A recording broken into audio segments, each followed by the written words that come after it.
Welcome back. And our first question is, why did the terminal sin condition need to be passed on? Couldn't Jesus' remedy have been provided and applied to Adam and Eve's life without waiting for hundreds of generations of lives to pass? What if we didn't inherit our carnal nature and instead demonstrated God's government of love without the impediment of a sin condition?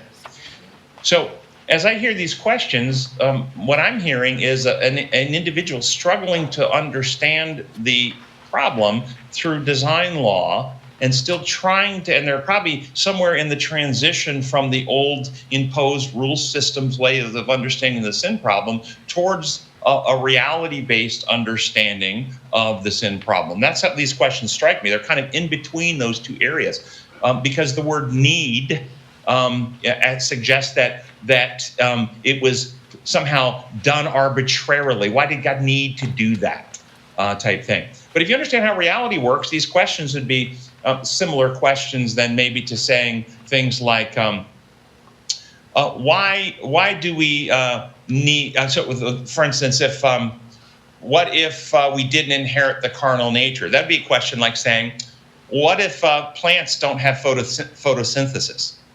What if there is no such thing as gravity? What if the sun actually were to stop shining 2 weeks after the fall?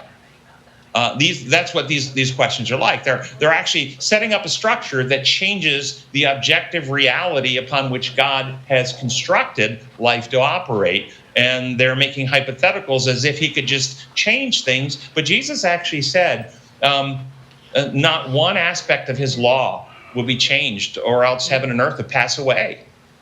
Because his laws are the laws upon which reality operates, and they're the constants. And so why did the terminal sin condition get passed on? Because God created Adam and Eve with the ability to procreate beings in their image. And once they changed themselves, that's the only life they had to pass on. They didn't have a sinless life to pass on anymore. They only had a sinful life to pass on. So, and it said, what if we didn't inherit the carnal nature? Well, you can't actually be born into this world without the carnal nature. There is no other human species. There's no other human species for a human being to be born from. It's not possible.